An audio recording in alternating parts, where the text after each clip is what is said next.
Because of the pandemic that we have been undergoing, this has been a new year. 2020 has totally shown us that, life as we knew it will never be the same again.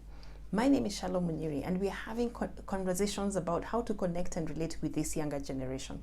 And one of the things that has come up is technology, their use and abuse of technology, if I may call it that. The three main issues I'd like to talk about today are access, duration, and content. Now, if you're a parent, I'm sure one of the things that has really bothered you is the amount of time that your children are spending on the phone or on their screens for that matter.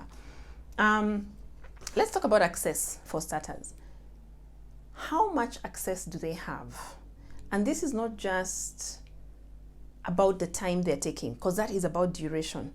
What are they accessing and who has access to them? Those are some of the things you should be worrying about as a parent. So think about the things that your children are getting access to when they're online and who has access to them, because access is two-way. Then let's look at duration. How much time are they actually spending online? The thing to think about duration, I know as parents we tend to think that the more time they take, the worse things they're doing online. That's not necessarily the case. Your teenager is able to access dangerous content, pornography and all, in 5 minutes and give you back your gadget, having deleted history.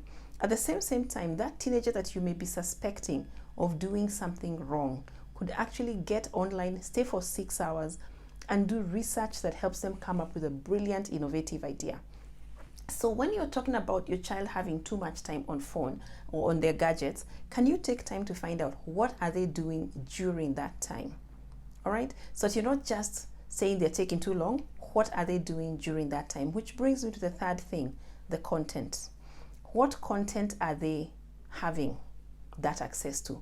Are they creating the content? Because that's the other thing that our kids are doing. They're creating lots of content.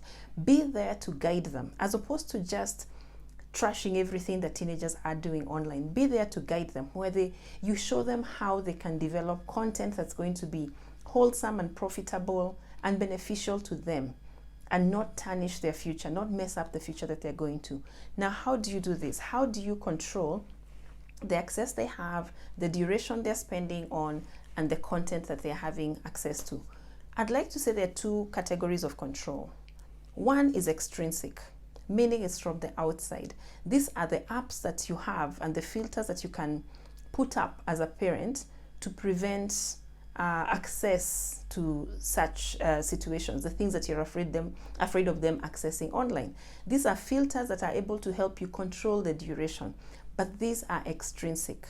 One other extrinsic measure I like is giving your children alternatives. If you can actually get them to the point where they have access to games, access to the outdoors, then they will spend less time on screen. But it needs to be exciting enough, not just tell them go out and leaving them alone. Play those board games with them. The second category of control is intrinsic. Now, this is where you help your child develop a sense of self-awareness that will get them to the point where they can control how they interact with their technology. Teach them to be aware of themselves, teach them self-regulation, teach them to say, I've had enough for now and I'm going to come back to it later. Because at the end of the day, you're not going to be there throughout their life. So you need to be teaching them to have intrinsic control, coming out from them, from right inside of them. So as we grapple with issues about access, duration, and content that our children have online, let's think about setting up measures for them that are going to help them be able to say no to the wrong thing and say yes to the right thing, because technology is not all bad.